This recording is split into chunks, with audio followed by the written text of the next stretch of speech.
Hi everyone, happy Wednesday. I'm Susie Leachy. I'm a certified health coach specializing in women's reproductive health, and I help women naturally balance their hormones using nutrition and lifestyle. So 2 weeks ago, I did a video on the phases of the menstrual cycle, and during that video, I promised that I would do an upcoming video on how to track your cycle or chart your cycle. So that is what I'm going to do for you today. So before you watch this, if you are unfamiliar with the phases of the menstrual cycle or you need a bit of a refresher, I would definitely recommend watching that video prior to watching this one, just so you have all of the background information, and this will make a lot more sense once you've watched that and have the background on the different phases of the menstrual cycle. So as I go through, if you are joining me live and you have any questions, feel free to let me know and I will get back to you. And if you're watching the replay and you have questions, also just let me know and I'd be happy to get back to you. So what is cycle tracking or charting your cycle? So it's basically monitoring various signs in your body that can give you insight into where your body is in the menstrual cycle. So as I mentioned, there are different phases. If you're not familiar, go back and watch that video that I did on the phases of the menstrual cycle. But next, I guess, why would you want to track your cycle? You know, why do you care? Why does it matter where you are in your cycle, and why should you know this information? So there are a variety of reasons, but basically you're only fertile for about 6 days per month, or 6 days per cycle. So sperm can only last up to 5 days inside the body, and when you ovulate, the egg is only viable for 12 to 24 hours. So if you do the math, maximum 6 days per cycle. So you can't get pregnant every day. So whether you are trying to get pregnant or trying to prevent pregnancy, it's really great to know which of these days you can possibly get pregnant. So those are a couple of reasons, either to get pregnant or to prevent pregnancy. This can be really, really helpful. But also, aside from preventing pregnancy or trying to get pregnant, if you want to be more in tune with your body, this is a really great way to do it. And you might want to be more in tune with your body so that you can understand your mood better, so that you can determine whether certain symptoms that you have are driven by hormonal changes, such as if you experience headaches or migraines or digestive distress or fatigue. Also, you can take advantage of the differences in your body at different points in your cycle if you know where you are in your cycle, such as when you're more likely to feel more social versus more introspective, when certain exercises will be more effective for you, when your body will be able to tolerate consuming higher amounts of carbohydrates. So I went into a couple of those nuances in the video I did on the phases of the menstrual cycle. So again, if you're interested, check that out. But those are just some examples. Or, you know, if it's all of the above, if you're trying to prevent pregnancy or get pregnant and you want to be better in tune with your body for all the reasons that I just mentioned, then cycle charting or tracking your cycle is definitely for you. So how do you do it? Well, you will need a couple tools. First, you can use just, keep it really old school and use a pen and paper. But I would recommend using an app. We have apps to track these things now, so, take advantage of it. The app that I like to use is Kindara, but I know a lot of people also like to use the app Clue. Flow is another popular one. So use what works for you, but do know that there are apps out there that make it really easy for you to track this stuff.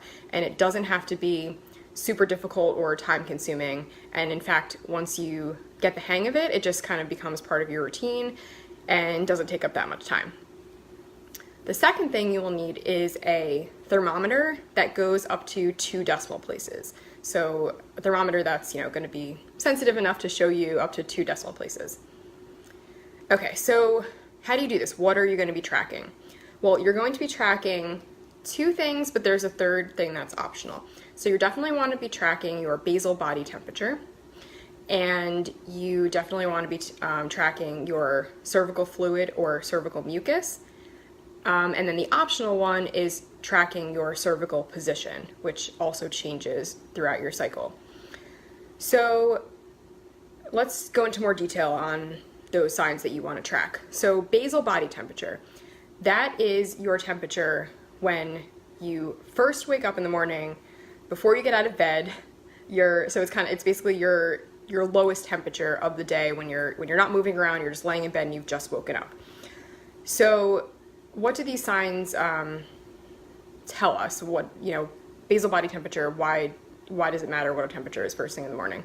Well, your temperature is lower the first half of your cycle in the follicular phase, and it goes up after you ovulate in the luteal phase. So your body releases progesterone after you ovulate, which causes an increase in body temperature. So again, it's lower, your temperature is going to be lower in the first half of the cycle and higher in the second half of your cycle. And if your progesterone is in a healthy range, your temperature is going to stay high until you get your period. Assuming you're not pregnant. If you're pregnant, then it's going to stay high throughout the duration of your pregnancy. And your temperature will be at least 0.2 degrees Fahrenheit or 0.11 degrees Celsius higher than the previous 6 temperatures, and will stay at or above that higher temperature for at least 3 days. That is an indication to you that you have ovulated and you are now in the luteal phase versus the follicular phase.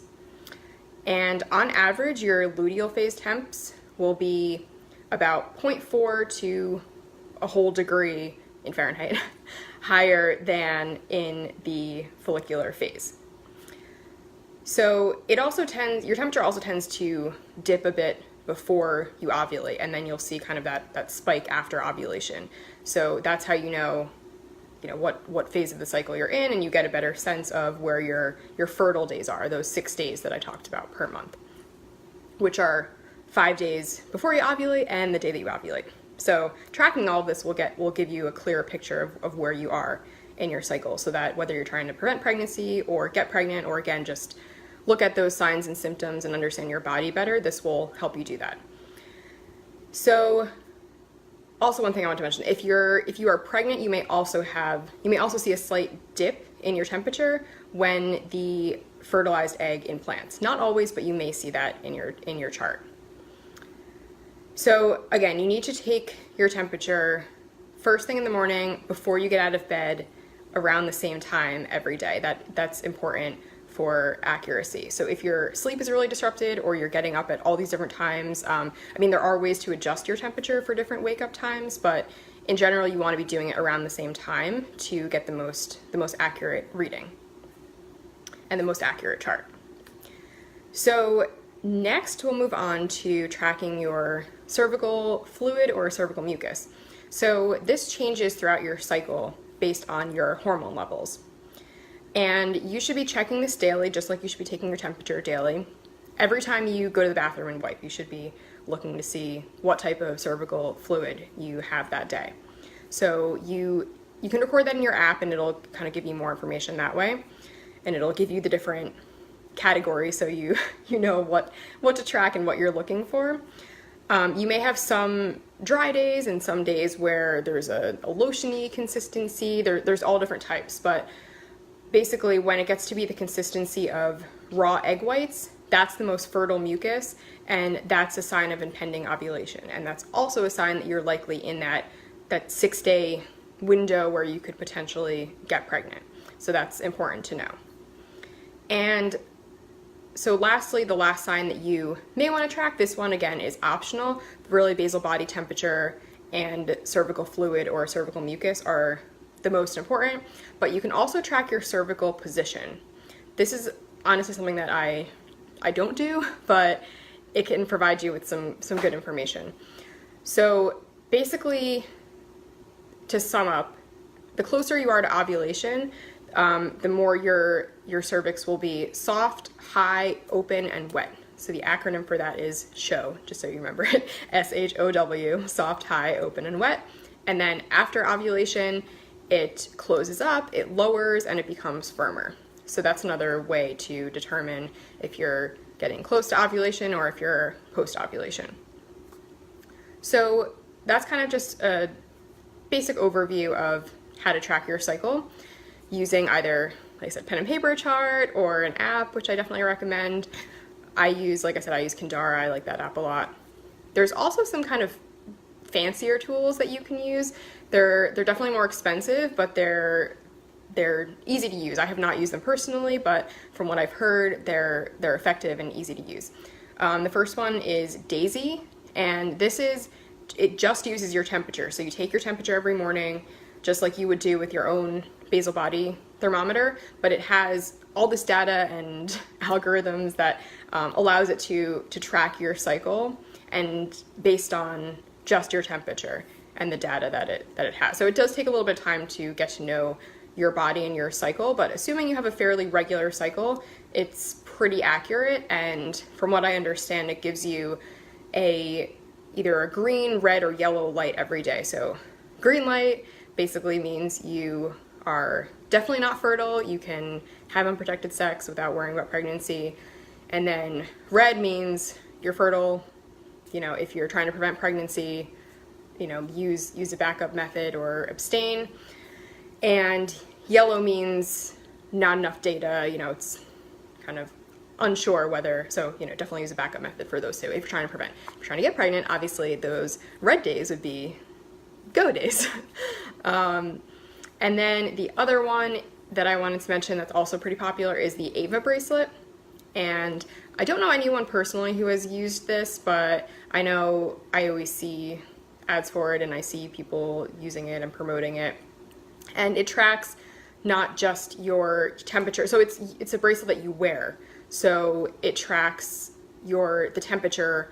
You wear it at night. It tracks the temperature on your skin. It tracks your heart rate and your sleep and all these different factors that kind of give you a better picture of your fertility and your cycle.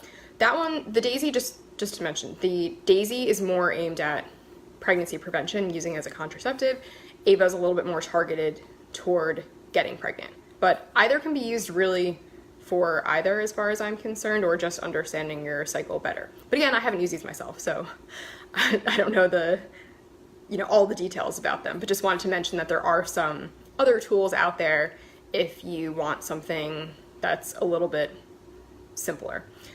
But tracking your cycle, honestly, just on your own is pretty simple, especially once you get the hang of it. So again, that's kind of the basic overview. Like I said, there are a lot of nuances to it, and typically once you start doing it, you'll have some questions. Questions will arise, you'll be kind of unsure about things. It does take a lot of practice and getting used to, but once you get the hang of it, again, it's pretty easy. So cycle tracking is something that I really love helping women with, and it's something that when I work with clients, I always encourage them to do, because whether they're looking to get pregnant or to prevent pregnancy or to, like I said, just balance their hormones, understand their bodies better, understand where some of their symptoms could potentially be coming from or how they're related to their hormones, I definitely encourage them to track their cycles, and we can then look at their charts together and look at their symptoms and explore and get just a more holistic view of their health in general. So if this is something that you're interested in getting more guidance on, I'd love to work with you on it. So again, whether your goal is to get pregnant, prevent pregnancy, or understand your body and the impact of your hormones on your overall health, this is something that we could look at together if we were to work together. When I was trying to get pregnant, I worked with a coach, and this is one thing that she looked at with me was, my charts and kind of explaining everything to me and giving me some feedback. And even if you understand this stuff well yourself, it's always really helpful to have an objective opinion, an objective viewpoint. And I found it really helpful, and that's why I now coach other women in this area of hormonal health and fertility, because I know how helpful it can be to work with a coach one-on-one. So if you need help with this, or you know someone who does, feel free to reach out. I do offer free consultations. So just keep that in mind if you are interested.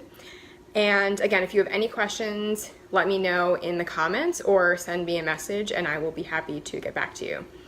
I also want to mention that I have a private Facebook group called Hormone Balancing, Fertility, and Beyond. So if you are interested in this type of content and you're not already a member of that group, I invite you to join. It's a really great group of women, and I share a lot of information about women's health in there. So I'll post a link to the group in the comments. And I also have a free guide on my website with my top 5 tips for hormonal health to get you started. So I'll post a link to that as well. It's on the homepage of my website. You just put in your name and email, and then you will get access to that free guide. And lastly, if there is a topic or a question that you'd like me to cover in an upcoming video, please let me know. Always open to suggestions, and I'm more than happy to discuss a topic or a question that you all have. So I'm doing videos every week right now, every Wednesday, and I just recently started putting the videos up on YouTube as well. So I'll post more about that soon, but just know that they're there as well. So definitely subscribe on YouTube. It's under Susie Lychee. Again, I'll post a little bit more about it, but just to let you know, I'm also putting them on YouTube, so you can have easier access, or if you want to share them with a friend, it might be easier to do it that way. So that is all that I have for you today. Thank you so much for joining me, and have a great rest of your week.